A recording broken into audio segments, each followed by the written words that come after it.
major ways now that people are being stopped for drink or drug driving is what's known as a mandatory intoxilizer checkpoint.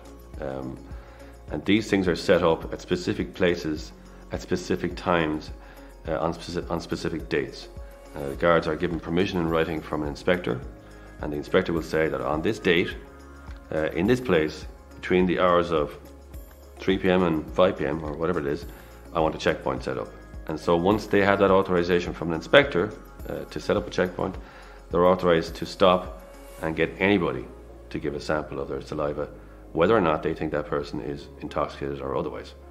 You could be perfectly fine, but they can ask you to provide a specimen of your saliva using a device that they give you, and you must provide it. People don't realize that cannabis will stay in your system for a long time. So you could be potentially prosecuted and convicted for something today that you did 2 weeks earlier. And it's not acting on your system in any bad way. You're not obviously intoxicated. You were at the time, but not 2 weeks later. But you could be put off the road for that thing. So you could smoke a joint on a Saturday night and the following Thursday? Yes. Yeah, the following Thursday, there's no way that the cannabis joint is still acting on your central nervous system and making you intoxicated in any way. You're fine at some point the next day or the day after that. You're perfectly, you have all the outward appearances of being sober. But if you're stopped at a checkpoint and they do a saliva test and it shows up, you will be prosecuted, and you could end up being put off the road for a year for that. So things that happened 2 weeks ago could come back to haunt you.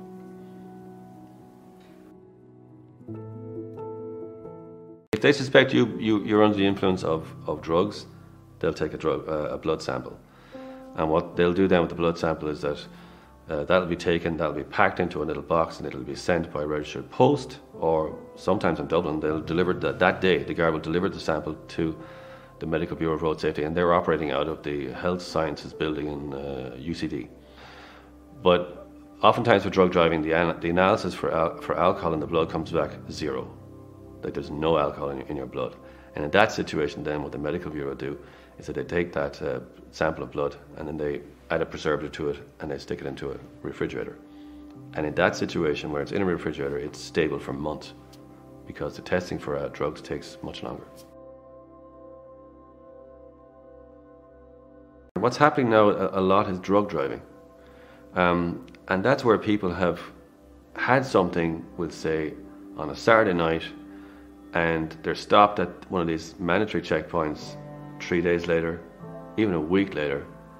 They have to give a sample of the saliva. The saliva is then put into a machine which tests for up to 8 or 9 different drugs, cannabis, benzodiazepines, amphetamines, methamphetamines, ketamine, all that sort of stuff, and cocaine.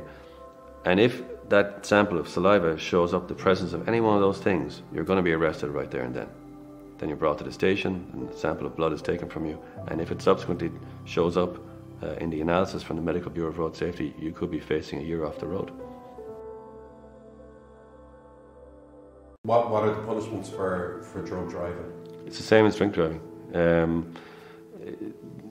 The limits are set. You're allowed to have a kind of minute amount of substances in your system, but it's set at such a low level. It just about gets past the reality that you might have had in your system due to passive inhalation because somebody next to you was smoking. So there is a level, but once you exceed that level, then it's a straightforward 12-month ban. Once you exceed a limit for these substances, you are facing a disqualification. It's usually capped at 1 year. You know, it's a 1 year ban for that. Drink driving is kind of graded depending on levels, but in drug driving at the moment, it's 12 months.